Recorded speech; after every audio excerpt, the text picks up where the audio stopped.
ça pour se faire élire au 5 octobre.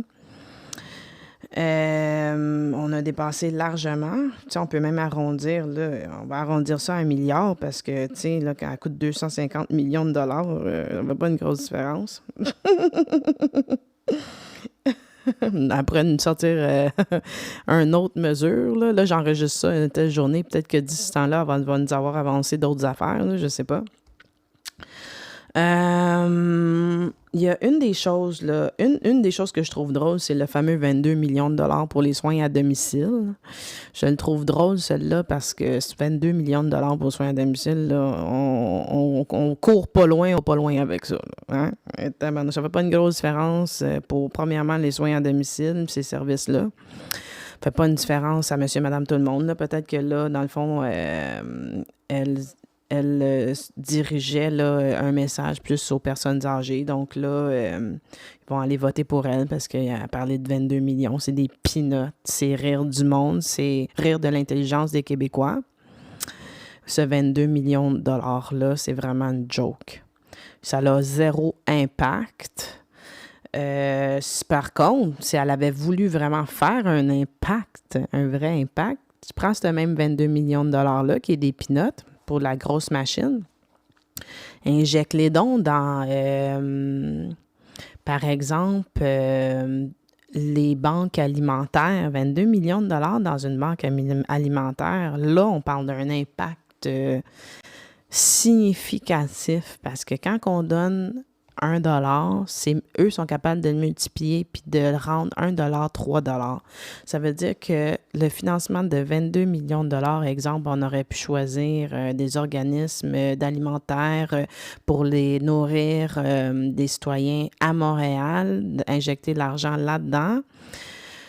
Son 22 millions aurait valu 66 millions, puis ces organismes-là, encore dans le communautaire, là, avec des peanuts, ils font beaucoup. Fait que ça, il y aurait eu un meilleur impact de ces petites peanuts-là qui va rien se passer dans le soin à domicile. Il n'y aura pas un impact majeur direct avec cet investissement-là. Fait que l'argent, c'est intéressant, mais aussi, tu sais, c'est de la décision qu'on prend avec l'argent, tu sais.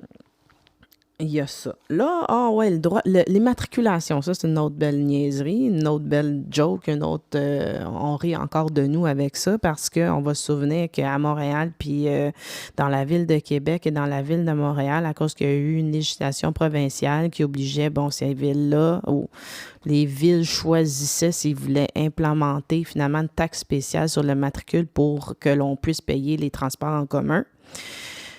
Donc, Montréal, là, le droit de matriculation, il a quand même augmenté de pas mal 150 $, là, tu sais, instantanément. Fait que, tu sais, en une année, ils sont venus te chercher 150 $, mais 2 ans plus tard, ils vont te redonner 50 $. Puis là, ça dépend si tu n'as pas un véhicule. Il faut que tu aies un véhicule hybride, là. Tu peux pas avoir un véhicule électrique. Fait que la mesure, OK, de redonner 50 000 $, puis là, encore là, en tout cas, je veux dire, 50 $ sur les matriculations. OK? Là, je suis en train de m'emballer, là. Tout va trop vite. Ça coûte 245 millions. Quand, là, ils ont augmenté de 150 $ les matriculations à Montréal, juste à Montréal, ils ont été chercher 320 millions de dollars.